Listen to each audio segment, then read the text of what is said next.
Let's mic day special. नमस्कार, let's mic में आपका स्वागत है। डे स्पेशल के साथ मैं राखी जैन। 21 जुलाई भारतीय रंगमंच के इतिहास में ये तारीख एक ऐसे सांस्कृतिक पड़ाव की याद दिलाती है जिसने देश में आधुनिक थिएटर आंदोलन को नई पहचान दी।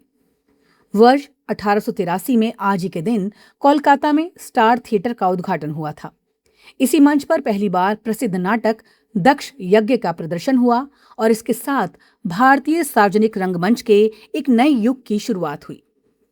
ये केवल एक थिएटर भवन का उद्घाटन नहीं था, बल्कि भारतीय कला, साहित्य और सामाजिक चेतना को नया मंच मिलने का क्षण भी था। 19वीं शताब्दी का भारत सामाजिक और सांस्कृतिक बदलावों के दौर से गुजर रहा था। अंग्रेजी शिक्षा, मुद्रण, साहित्य और सामाजिक सुधार आंदोलनों ने नई सोच को जन्म दिया था। बंगाल इस नवजागरण का केंद्र बन चुका था। कविता, उपन्यास और पत्रकारिता के साथ साथ रंगमंच भी तेजी से विकसित हो रहा था। हालांकि उस समय अधिकांश नाटक निजी भवनों या राज परिवारों के संरक्षण में खेले जाते थे। आम जनता के लिए कोई स्थायी और व्यवस्थित सार्वजनिक थिएटर उपलब्ध नहीं था। ऐसे में बंगाल के महान नाटककार और अभिनेता गिरीश चंद्र घोष ने अपने साथियों के साथ मिलकर एक ऐसे मंच की कल्पना की जहां कला सीधे समाज से संवाद कर सके। इस प्रयास में प्रसिद्ध अभिनेत्री विनोदिनी दासी, अमृतलाल बसु और अन्य रंगकर्मियों ने भी महत्वपूर्ण भूमिका निभाई।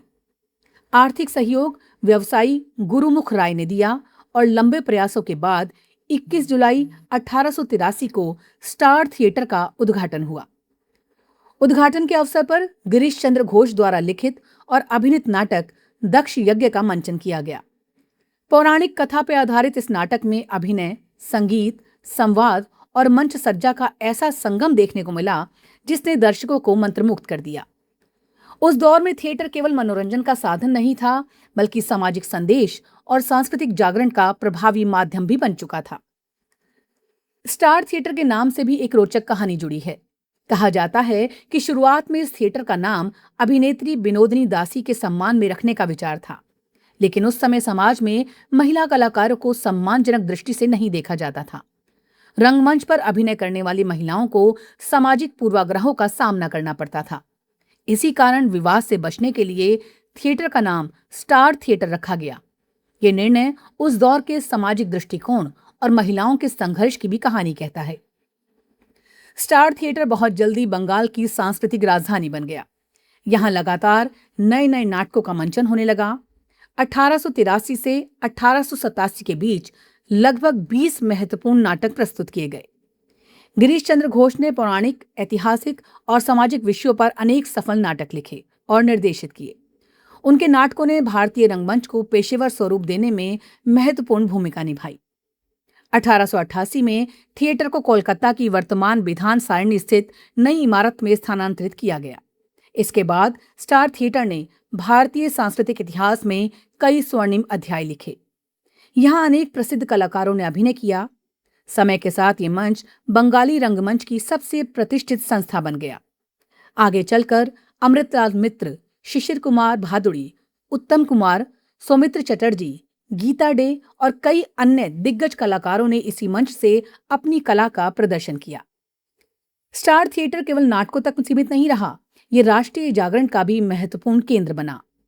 वर्ष 1898 में स्वामी विवेकानंद ने यहीं एक सार्वजनिक सभा आयोजित की थी, जिसमें उन्होंने आयरलैंड से आई सिस्टर निवेदिता का भारतीय समाज से परिचय कराया।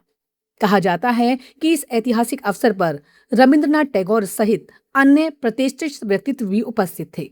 स्पष्ट होता है कि ये थिएटर केवल मनोरंजन का मंच नहीं, बल्कि विचारों और राष्ट्रीय चेतना का केंद्र भी था।